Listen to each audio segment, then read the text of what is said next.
بسم اللہ الرحمن الرحیم والشمس وضحاها۔ اسلامک ہب کے معزز دوستوں، میں ہوں ماجد ملک اور آپ تمام دیکھنے اور سننے والوں کو السلام علیکم۔ دوستوں، آج کے سلسلے میں حضرت محمد صلی اللہ علیہ وآلہ وسلم سے متعلق ابو جہل کی ناپاک سازشیں اور کفار مکہ نے دین حق کو قبول کرنے والوں پر کس طرح سے ظلم و ستم کے پہاڑ توڑے، ان کا احوال بیان کیا جائے گا۔ دل دہلا دینے والے مظالم کو جاننے سے قبل چینل پر نئے آنے والے دوستوں سے گزارش ہے کہ وہ پہلے اس اسلامی چینل اسلامک ہب کو سبسکرائب کرتے ہوئے ساتھ موجود گھنٹی کے بٹن کو بھی دبا دیں تاکہ ہر نئی آنے والی ویڈیو کی نوٹیفیکیشن باقاعدگی کے ساتھ آپ تک پہنچتی رہے۔ معزز خواتین و حضرات، مشرکین اپنے مذکورہ شبہات کو پھیلانے کے علاوہ ہر ممکن طریقے سے لوگوں کو قرآن کی سماعت سے دور رکھنے کی کوشش بھی کرتے تھے۔ چنانچہ وہ لوگوں کو ایسی جگہوں سے بھگاتے اور جب دیکھتے کہ نبی صلی اللہ علیہ وآلہ وسلم دعوت و تبلیغ کے لیے اٹھنا چاہتے ہیں یا نماز میں قرآن کی تلاوت فرما رہے ہیں تو شور کرتے اور تالیاں اور سیٹیاں بجاتے، جیسا کہ قرآن بتاتا ہے۔ ترجمہ: کفار نے کہا، یہ قرآن نہ سنو اور اس میں شور مچاؤ تاکہ تم غالب رہو۔ اس صورتحال کا نتیجہ یہ تھا کہ نبی اکرم صلی اللہ علیہ وآلہ وسلم کو ان کے مجمع اور محفلوں کے اندر پہلی بار قرآن تلاوت کرنے کا موقع 5ویں سن نبوت کے اخیر میں مل سکا، وہ بھی اس طرح کہ آپ نے اچانک کھڑے ہو کر قرآن کی تلاوت شروع کر دی اور پہلے سے کسی کو اس کا اندازہ نہ ہو سکا۔ نضر بن حارث قریش کے شیطانوں میں سے ایک شیطان تھا۔ وہ ہیرا نامی ایک مشہور عرب علاقے میں گیا، وہاں بادشاہوں کے واقعات اور رستم و اسفندیار کے قصے سیکھے۔ پھر واپس آیا تو جب رسول اللہ صلی اللہ علیہ وآلہ وسلم کسی جگہ بیٹھ کر اللہ کی باتیں کرتے اور اس کی گرفت سے لوگوں کو ڈراتے تو آپ کے بعد یہ شخص وہاں پہنچ جاتا اور کہتا کہ واللہ محمد کی باتیں مجھ سے بہتر نہیں۔ اس کے بعد وہ فارس کے بادشاہوں اور رستم اور اسفندیار کے قصے سناتا، پھر کہتا آخر کس بنا پر محمد کی بات مجھ سے بہتر ہے۔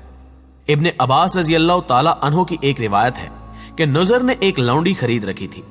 جب وہ کسی آدمی کے متعلق سنتا کہ وہ نبی اکرم صلی اللہ علیہ وآلہ وسلم کی طرف مائل ہے تو اس کو لونڈی کے پاس لے جا کر کہتا کہ اسے کھلاؤ پلاؤ اور گانے سناؤ، یہ تمہارے لیے اس سے بہتر ہے جس کی طرف تم کو محمد بلاتے ہیں۔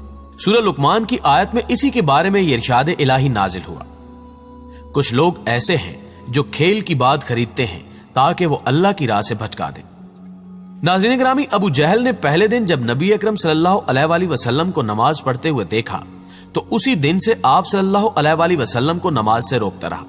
ایک بار حضور اکرم صلی اللہ علیہ وآلہ وسلم مقام ابراہیم کے پاس نماز پڑھ رہے تھے کہ اس کا گزر ہوا۔ دیکھتے ہی بولا، محمد کیا میں نے تجھے اس سے منع نہیں کیا تھا؟ ساتھ ہی دھمکی بھی دی۔ رسول اللہ صلی اللہ علیہ وآلہ وسلم نے بھی ڈانٹ کر سختی سے جواب دیا۔ اس پر وہ کہنے لگا، اے محمد کاہے کی دھمکی دے رہے ہو؟ دیکھو اللہ کی قسم اس وادی مکہ میں میری محفل سب سے بڑی ہے۔ اس پر اللہ تعالیٰ نے یہ آیت نازل فرمائی۔ ترجمہ: اچھا تو بلا اپنی محفل کو، ہم بھی سزا کے فرشتوں کو بلائے دیتے ہیں۔ اس ڈانٹ کے باوجود ابو جہل اپنی حماقت سے باز آنے والا نہ تھا، بلکہ اس کی بدبختی میں کچھ اور اضافہ ہو گیا۔ چنانچہ صحیح مسلم میں ابو ہریرہ رضی اللہ تعالی عنہ سے مروی ہے کہ ایک بار سرداران قریش سے ابو جہل نے کہا کہ محمد آپ حضرات کے روبرو اپنا چہرہ خاک آلود کرتا ہے۔ جواب دیا گیا، ہاں۔ اس نے کہا، لات و عزا کی قسم، اگر میں نے اس حالت میں اسے دیکھ لیا تو اس کی گردن روند دوں گا اور اس کا چہرہ مٹی پر رگڑ دوں گا۔ اس کے بعد اس نے رسول اللہ صلی اللہ علیہ وآلہ وسلم کو نماز پڑھتے ہوئے دیکھ لیا اور اس زوم میں چلا کہ آپ کی گردن روندے گا، لیکن لوگوں نے اچانک کیا دیکھا کہ وہ ایڑی کے بل پلٹ رہا ہے اور دونوں ہاتھ سے بچاؤ کر رہا ہے۔ لوگوں نے کہا، ابو الحکم تمہیں کیا ہوا؟ اس نے کہا، میرے اور اس کے درمیان آگ کی ایک خندق ہے، ہولناکیاں ہیں اور پر ہیں۔ رسول اللہ صلی اللہ علیہ وآلہ وسلم نے فرمایا، اگر وہ میرے قریب آتا تو فرشتے اس کا ایک ایک عضو اچک لیتے۔ امیہ بن خلف کا وتیرہ تھا کہ وہ جب رسول اللہ صلی اللہ علیہ وآلہ وسلم کو دیکھتا تو لان تان کرتا۔